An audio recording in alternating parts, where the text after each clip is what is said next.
रुकिए, मैं हूं आर्टिकल 13। अगर कोई कानून आपके फंडामेंटल राइट्स को वायलेट करता है तो मेरे जरिए कोर्ट उसे वॉइड डिक्लेयर करती है। मैं सुप्रीम कोर्ट को लेजिस्लेचर द्वारा बनाए किसी भी लॉ को रिव्यू करने की पावर देता हूं, जिसे पावर ऑफ जुडिशियल रिव्यू कहते हैं। मेरे अंदर 4 क्लॉसेस हैं। सबसे पहले, कॉन्स्टिट्यूशन बनने से पहले जो लॉज एग्जिस्ट करते थे, अगर उनका कोई हिस्सा फंडामेंटल राइट्स के खिलाफ जाता है तो मैं उसे वॉइड डिक्लेयर करवाता हूं। क्लॉज 2 के जरिए मैं स्टेट को फंडामेंटल राइट्स वायलेट करने वाले लॉज बनाने से रोकता हूं, और अगर स्टेट ऐसा लॉ बनाए तो मैं उसे खारिज करवाता हूं। क्लॉज 3 में मैं लॉ को डिफाइन करता हूं।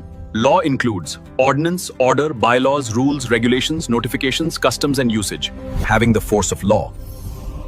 पर मैं कॉन्स्टिट्यूशनल अमेंडमेंट्स पर एप्लीकेबल नहीं हूं। मुझे अप्लाई करने के लिए कोर्ट्स 3 इंपॉर्टेंट डॉक्ट्रिन्स यूज करती हैं। आइए मिलते हैं उन डॉक्ट्रिन से। मैं डॉक्ट्रिन ऑफ सेवरेबिलिटी हूं। अगर किसी लॉ का सिर्फ कुछ हिस्सा फंडामेंटल राइट्स को वायलेट करे तो मेरे जरिए कोर्ट सिर्फ उस हिस्से को वॉइड कर देती है और बाकी लॉ वैलिड रहता है। लेकिन अगर उस हिस्से को हटाने से पूरा लॉ मीनिंगलेस हो जाए या लेजिस्लेचर का इंटेंशन डिफीट हो जाए तो मेरा यूज नहीं किया जा सकता। मेरा landmark case RMDC versus Union of India, याद रखना। मैं हूं डॉक्ट्रिन ऑफ इक्लिप्स।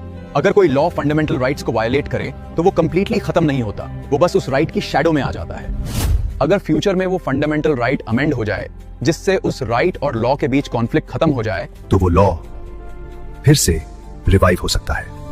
मैं डॉक्ट्रिन ऑफ वेवर आपको याद दिलाता हूं कि फंडामेंटल राइट्स सबसे ज्यादा इंपॉर्टेंट हैं, इसलिए आप चाहकर भी उन्हें छोड़ नहीं सकते। Fundamental rights can not be waived of.